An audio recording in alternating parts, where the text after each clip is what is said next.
ప్రతి క్రైస్తవుని ఎవరి గురించి చెప్పాలంట అంటే మన దేవుని గురించి మనం ఏం చెప్తూ ఉండాలి. మనం మౌనంగా నమ్ముకుని ఉన్నాగా ప్రభా నేను నమ్ముకున్నాను ప్రభా అని ఆయనకి చెప్పడం కాదు, మన చుట్టూ ఉన్న ప్రజలకు కూడా మన నోరు తెరిచి you have to speak whom you believe. ఎవరిని నమ్ముచున్నావో, ఎవరిని దేవుడై ఉన్నాడో నోరు తెరిచి గట్టిగా మనం పలకాలి. నేను చెప్పుచున్నాను అన్నాడు కానీ మనసులో అనుకుంటున్నాను అన్నాడా? So we have to say to whom we believe. మనం ఎవరిని నమ్ముకునిచున్నామో ఆ దేవుని గురించి మనం ప్రకటించాలి. We have to declare. మనం ప్రకటన చేయాలి. Until unless we declare, మనం ప్రకటించేంత వరకు కూడా nothing happens. ఏమీ జరగదు. That is why Jesus said, "Speak my word." అందుకే యేసు ప్రభువు అన్నారు, నా మాటలు మీరు పలకాలి. Jesus sent his 2 disciples. తన 2 శిష్యులను కూడా ఆయన పంపారు. And you go to that village. మీరు ఆ గ్రామంలోనికి వెళ్ళండి. As you enter, you will see a donkey which is tied onto the rope. మీరు ఆ గ్రామంలోనికి ప్రవేశించగానే కట్టివేయబడినటువంటి ఒక గాడిదని మీరు చూస్తారు. And loose that and bring that donkey to me. దాని కట్లు విప్పి నా దగ్గరకు తీసుకొని రండి. And immediately somebody will come, that master of that donkey. మీరు తీసుకువస్తున్నప్పుడు ఆ గాడిద యజమాని వచ్చి అడుగుతారు. He will ask, "Hey, why are you doing that?" మీరు ఎందుకు దాన్ని అలా తీసుకువెళ్తున్నారు అని అడుగుతారు. "Oh, I already tied, and why you are losing it?" నేను దాన్ని ఇక్కడ కట్టి ఉంచాను కదా, మీరు ఎందుకు కట్లు విప్పుతున్నారు? "Why you want to untie?" మీరు ఎందుకు దాని కట్టులు విప్పుతున్నారు? "What for?" దేని కొరకు తీసుకువెళ్తున్నారు? "Why you touch?" మీరు ఎందుకు దాన్ని ముట్టుకున్నారు? When he asks, అలాగ అడిగినప్పుడు tell him, అతనితో ఇలా చెప్పండి, "Master needs that." యజమానునికి ఇది అవసరమై ఉంది. Master needs that. యజమానునికి ఇది అవసరమై ఉంది. Praise the Lord. దేవునికి స్తోత్రం. The Lord needs that. ప్రభువుకి ఇది అక్కరగా అవసరమై ఉన్నది. And he will not say any more. ఇక అతడు ఏమీ మాట్లాడడు. He will keep quiet. అతడు మౌనంగా ఉంటాడు. You can bring that donkey to me. మీరు ఆ గాడిద నా వద్దకు తీసుకురండి. ఎవరో గాడిదది, మంది కాదు, మన ప్రభుది కాదు. వెళ్ళి అది కట్టేసింది వాళ్ళ ఇంటి ముందు. కట్టేసింది, దాన్ని ఇప్పుకొని రమ్మంటున్నాడు యేసయ్య. ఇప్పుకొని రమ్మంటున్నప్పుడు ఆ యజమానుడు వస్తాడు, అడుగుతాడు, మిమ్మల్ని ఎందుకు తీసుకెళ్తానంటే అప్పుడు మీరు చెప్పండి, మా ప్రభునకు కావాల్సిందని చెప్పాలంట. ఏమని చెప్పాలి? నా ప్రభుకు కావాలి అని చెప్పాలి. అప్పుడు వదిలేస్తాడని. నేను మళ్ళా చెప్తున్నాను, మీకు గుండె ధైర్యం ఉందా? అలా మీరు వెళ్ళగలరా? ఒకవేళ ప్రభు మీతో చెప్తే వాళ్ళ గాడిదని మీరు ఇప్పి తీసుకురాగలరా? ప్రభా ఇంకేదైనా పని చెప్పు, కానీ ఇలాంటి పనులు మాత్రం. కానీ శిష్యులు 2 బయలుదేరి వెళ్ళారు. ఆ ఇంటి ముందుకు వెళ్ళి దాన్ని ఇప్పుతుంటే యజమానుడు వచ్చి అడుగుతాడు, ఎందుకు ఇప్పుతున్నారు అని అంటే సూటిగా వెళ్ళి చెప్తారు, ప్రభువునకు కావాల్సి ఉంది అంటారు. Praise the lord. హల్లెలూయా. వెంటనే సైలెంట్ అయిపోతాడు. అది సైలెంట్ అయిపోతాడు. అప్పుడు వాళ్ళు దాన్ని ఇప్పి తీసుకొచ్చేస్తారు. ఎవరు ఈ ప్రభు ఎవరు, ఆ మాస్టర్ ఎవరు, దాన్ని కట్టింది ఎవరు, దాన్ని విప్పింది ఎవరు మనం చూద్దాం. కట్టింది సాతానుడు, విప్పుచుంది ప్రభు. Praise the lord. విప్పుచుంది, విప్పి తీసుకురమ్మంది సృష్టికర్త. కట్టి పెట్టినవాడు సృష్టికర్త కాదు, దేవుడు చేసిన దాన్ని కట్టి పడేశాడు. అది ఎవరికి ఉపయోగం లేకుండా పడేసింది. ఆ గాడిద పిల్ల మీద ఎవడు ఎప్పుడు ఇంతవరకు కూర్చుండి ఉండలేదు. How God knows that? How Jesus knew that? యేసు ప్రభు వారికి దీని గురించి ఎలా తెలుసు? How he knew that? దాని గురించి ఆయన ఎలా ఎరిగి ఉన్నాడు? He never went to that village. ఆయన ఎప్పుడు ఆ గ్రామంలోకి వెళ్ళలేదు. He doesn't even know that when the donkey is born.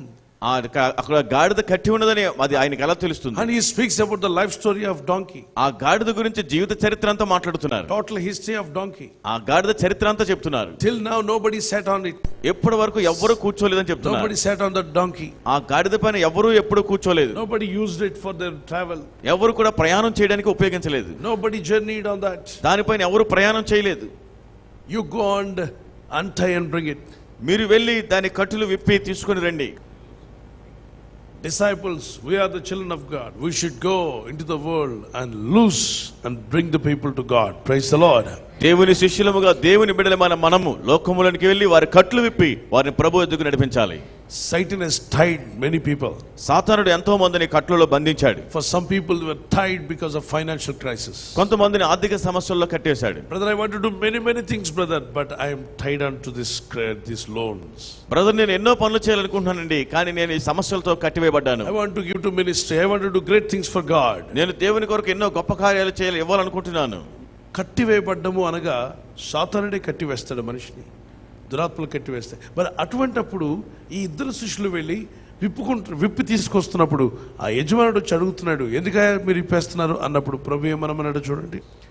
మీరు ఎదుటి నుండి గ్రామంలోకి వెళ్ళి అందులో మీరు ప్రవేశింపగానే కట్టబడి ఉన్న ఒక గాడిద పిల్ల కనబడును, దాని మీద ఏ మనుషుడును ఎప్పుడునూ కూర్చుండలేదు, దానిని విప్పి తోలుకొని రండి. అంటే దాని చరిత్ర అంతా యేసయ్యకి తెలుసు.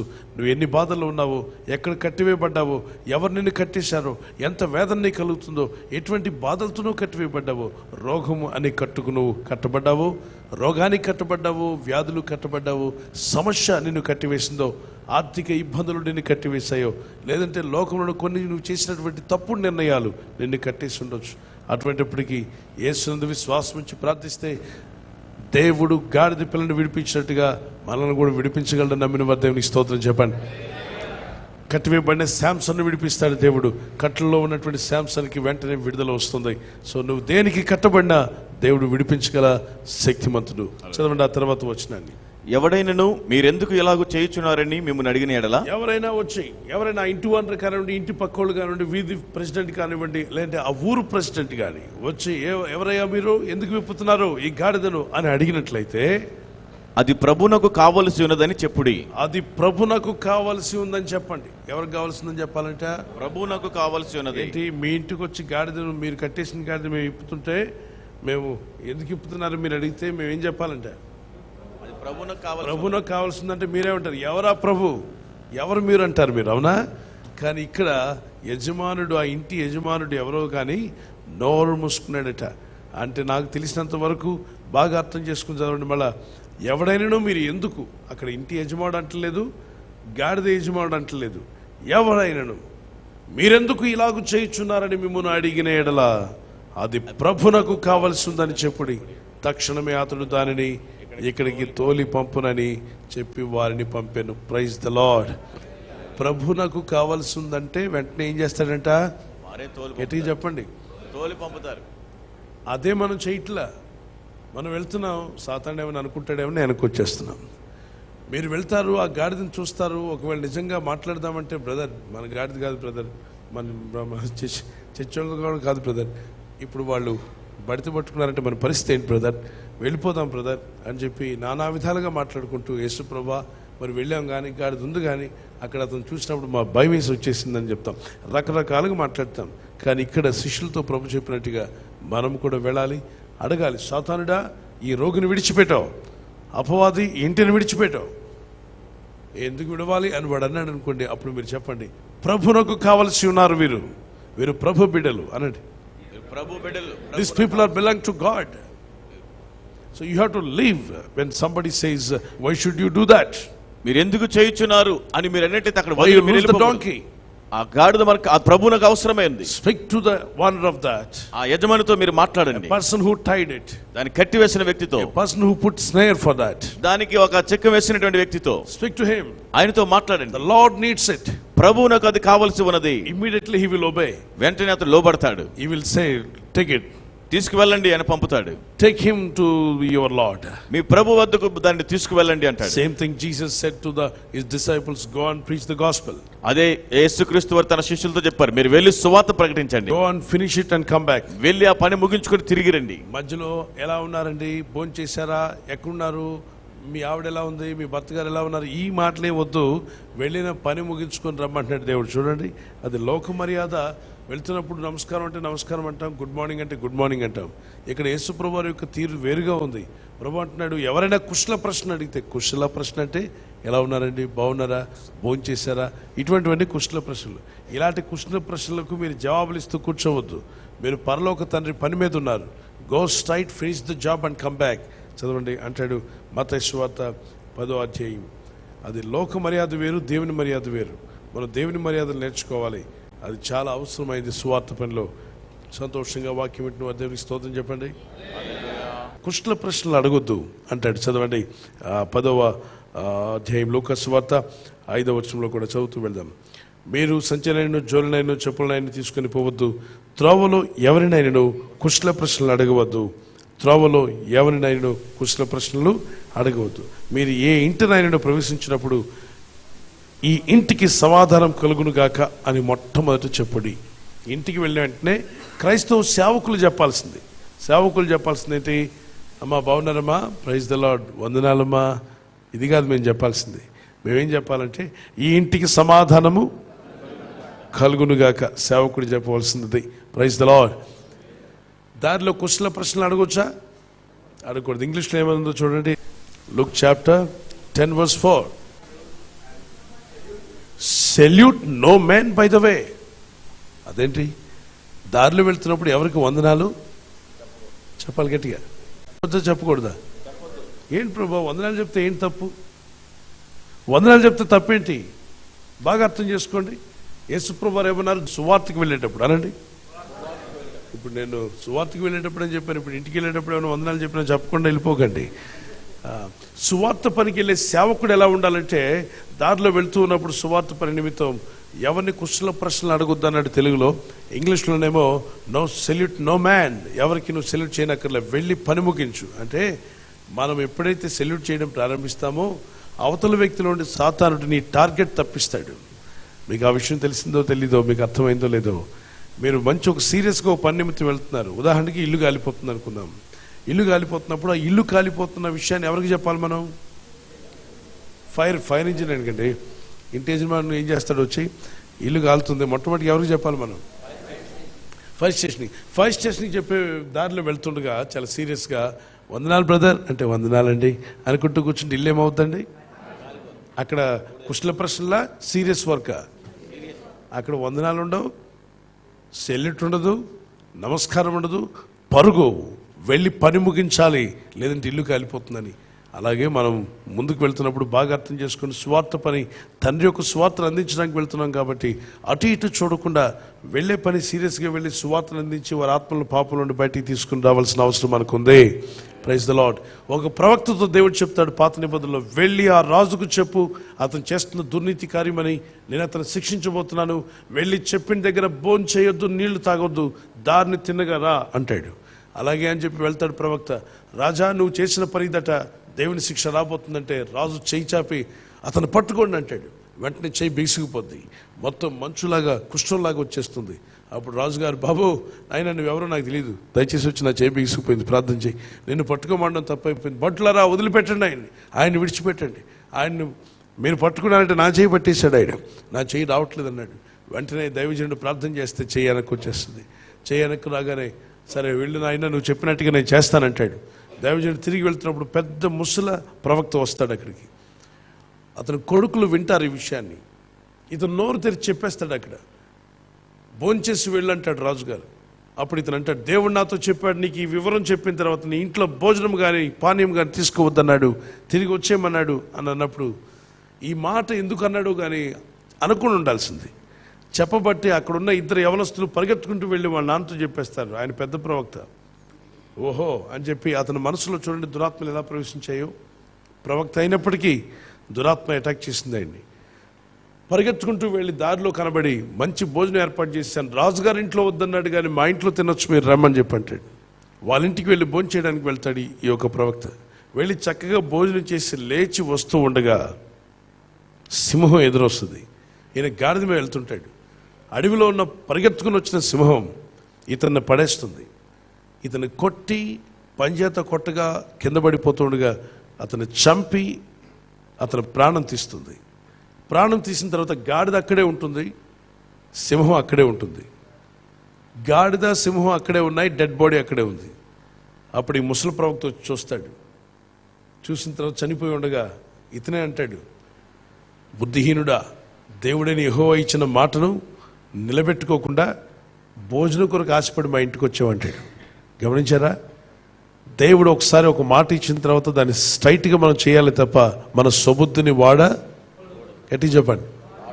చాలామంది కలిపి చెరిపిడి బోధలు సొబుద్ధిని పూర్తిగా వాడేస్తున్నారు. బైబిల్లో వాళ్ళ బోధలన్నీ వాళ్ళకి ఇష్టం వచ్చినట్టుగా తిప్పేస్తున్నారు. ప్రతి మాటను తీసుకోవడం, వాళ్ళకి ఇష్టం వచ్చినట్టుగా తిప్పివేయడం. అటువంటి బోధల్లో మనం పడకుండా తప్పించుకోవడానికి ప్రయత్నం చేయాలి. Praise the lord. తప్పుడు బోధలకు మనం వంగకూడదు. అక్కడ చేసిన తప్పు చిన్నదే, కానీ శిక్ష మాత్రం చాలా ఘోరంగా ఉంది. తన జీవితాన్ని పెట్టాల్సి వచ్చింది. నేను అంటున్నాను, దేవుని బిడ్డలను గమనించండి. సింహం వస్తే గాడిదని తింటుందా, మొదట మనిషిని తింటుందా చెప్పండి? కానీ సింహం ఆకలితో ఉంటే గాడిదలో మనిషిని ఇద్దరిని ఏదో ఒకటి తినాలి కదా, తినకుండా చంపి ఊరుకుంది. అంటే దేవుని ఆజ్ఞ నెరవేర్చకపోతే సింహము అనగా సాతానుడు. మీరు అర్థం చేసుకోవాలి, సాతానుడు వాడు అటాక్ చేస్తాడు మన జీవితాల్ని. దేవుని పర్మిషన్ లేకుండా వాడు అటాక్ చేయలేడు. మీరు భయపడినక్కర్లా. మీ బిడ్డ మీ మాట విన్నంత మాత్రాన మీరు పోలీసులకు పట్టిస్తారా? పట్టించరు కదా. బాగా ముదిరిపోయాడు అనుకుందాం, భయంకరంగా ఇల్లంతా పాడు చేస్తున్నాడు, గ్లాసులు పగలు కొడుతున్నాడు, తల్లిని కొడుతున్నాడు, తండ్రిని కొడుతున్నాడు, అక్కజెల్లెలను కొడుతున్నాడు, దూషిస్తున్నాడు, భార్యను హింసిస్తున్నాడు అంటే ఇంక అప్పుడు తట్టుకోలేక ఎక్కడికి చెప్తారు? పోలీస్ స్టేషన్కి అప్పగిస్తారు. లాఠీలతో కొట్టిస్తే కానీ బుద్ధి రాదని. అంత తీవ్రమైన స్థితికి వెళ్ళేదాకా మీరు పోలీస్ స్టేషన్కి కబరు పెట్టరు, సదురుకుపోవడానికి ప్రయత్నం చేస్తారు. మనిషివైన నువ్వే అలా చేస్తే దేవుడు కూడా అంతకంటే దీర్ఘశాంతం గలవాడు, నిన్ను ప్రేమిస్తున్నాడు. కానీ నువ్వు ఇంకా ఇంకా ఎన్ని మార్లు చెప్పినా వినకుండా స్థాయి స్థితి దాటి వెళ్ళిపోయావంటే దేవుడు పర్మిషన్ ఇస్తాడు, సాతానుడు అటాక్ చేస్తాడు. అందువల్లనే మనము దేవుని కాపుదల్లో ఉందము గాక. Shall we pray now? Father, in the name of Jesus, we thank you for this word. We worship you, Lord. We glorify your name. A wonder working God, ఆశ్చర్యకార్యము చేయి a దేవుడు, miracle working God. అద్భుతాలు చేయి దేవుడు. Thank you, my Lord. ఆ ప్రభువానికి You are a స్తోత్రం. good counselor. నీవు మంచి You are a ఆలోచనకర్తవు, mighty God. బలమైన దేవుడవు. Thank you, Lord. దేవానికి స్తోత్రం. Thank you, Jesus. యేసునికి స్తోత్రం. Wonderful prayer life. ప్రభు ప్రార్థన జీవితం దయచేయమని అడుగుచున్నాను. Teach them how to pray. ఎలా ప్రార్థించాలో Teach నేర్పించండి. everyone how to pray. ప్రతి ఒక్కరికి ఎలా ప్రార్థించాలో నేర్పించండి. Holy Spirit, come upon us. పరిశుద్ధాత్మ మా పైకి దిగిరండి. God is hearing your prayer. దేవుడు మీ ప్రార్థన వింటున్నారు. All your fears are leaving you. Me భయములన్నీ విడిచిపోతున్నాయి. Everyone be touched by the power of God. ప్రతి ఒక్కరు దేవుని శక్తితో తాకబడుదురుగాక. Let your gospel reach everywhere. ప్రభు నీ కృప ప్రతి ఒక్కరికి దయచేయండి. Everyone be filled with the Holy Spirit. ప్రతి ఒక్కరు పరిశుద్ధాత్మతో నింపబడండి. చెప్పండి, యేసయ్యా, పరిశుద్ధమైన మా తండ్రి, నువ్వు ఆశ్చర్యకరుడవు, అద్భుతకరుడవు, ఆలోచనకర్తవు, సర్వ సృష్టికర్తవు. నీకు అసాధ్యమైనది ఏదీ లేదు. సర్వ శరీరాలు చేసినవాడు, మా హృదయంలో ఉన్న సమస్తం నువ్వు ఎరిగి ఉన్నావు. ప్రస్తుతం నా స్థితిని, మా గతిని ఎరిగినవాడు, మా పరిస్థితులన్నీ కూడా మార్చగలిగినవాడు. నూతనమైన జవాబులు, అద్భుతమైన జవాబులు దయచేయగలవాడు. నిన్ను స్తుతిస్తున్నాను, ఆరాధిస్తున్నాను. మహోన్నతుడా, ఆశ్చర్యకరుడా, అద్భుతకరుడా, ఆలోచనకర్త, ప్రేమగల మా దేవ, నీకే స్తుతి, నీకే మహిమ. నన్ను, నా కుటుంబాన్ని తాకండి. మా ఇంటి వారందరినీ బలపరచు. యేసు రక్తంతో కవర్ చేయండి. నీ రాకడికి మమ్మల్ని సిద్ధపరచుము దేవా. నేను ఎత్తబడాలి, మా కుటుంబస్తులు ఎత్తబడాలి, లైఫ్ చేంజింగ్ సెంటర్కి వచ్చే వాళ్ళు ఎత్తబడాలి, ప్రపంచంలో పరిశుద్ధులందరూ ఎత్తబడాలి. అందరినీ సిద్ధపరచు నాయన. ఈ సెంటర్లో వేలాది మంది వచ్చి విడుదల, స్వస్థత పొందాలి. మా ప్రయాణంలన్నింటిలో మీ దూతలకు ఆజ్ఞాపించాను. ఈనాడు ఇక్కడ కూడి ఉన్న మమ్మల్ని అందరినీ మీ శక్తితో నింపి బలపరిచి, విశ్వాసంలోను, కృపలోను, పరిశుద్ధతలోను ఉన్నతమైన స్థాయికి లేవనెత్తమని నీకు స్తోత్రాలు చెల్లిస్తూ యేసు నామములో అడుగుచున్నాం తండ్రి. ఆమేన్. దేవునికి స్తోత్రాలు చెల్లిద్దాం. స్తోత్రం, స్తోత్రం, స్తోత్రం, స్తోత్రం, స్తోత్రం, స్తోత్రం, స్తోత్రం, స్తోత్రం. హల్లెలూయా, హల్లెలూయా. రిబాలా షకర బందర బరబర బకర బలసి రికర బరబర బంద. Thank you, thank you my lord, my God. Amen, amen. Hallelujah. క్రీస్తు యేసుకు సమాధానం మీ హృదయాలు నింపునుగాక. ఆమేన్. గుండె మీద చేయి, తల మీద చేయి పెట్టుకోండి. వీరి శరీరాల్లో ఉన్న అనారోగ్యం, బలహీనత, చీకటి శక్తులు వెళ్ళిపోమని గర్దిస్తున్నాను. ఆ షుగర్ లెవెల్స్ హై అవ్వడం, లో అవ్వడం, లో బీపీ, హై బీపీ, యేసు నామంలో మీకు ఆజ్ఞాపిస్తున్నాం. దేవుడు పెట్టిన లెవెల్స్లోకి షుగర్, బీపీ వచ్చును గాక. చీకటి, అనారోగ్య, బలహీనత, శరీర అవయవాలను పాడు చేస్తున్న దురాత్మలారా వెళ్ళిపోమని, శాశ్వతంగా పోమని గర్దిస్తున్నాను. దేవుని పనిలో దేవా నువ్వు ఇచ్చిన ఆలోచనలన్నీ నెరవేర్చిన ఆయన 100% నెరవేర్చండి. నెరవేర్చి వారిని దయచేయండి, పనిచేవారిని దీవించమని, కూడి వచ్చిన ప్రతి ఒక్కరికి ఆరోగ్యము, శక్తిని, సమాధానమును, అభిషేకమునిచ్చి బలపరచమని యేసు నామములో అడుగుచున్నాం తండ్రి. God bless you.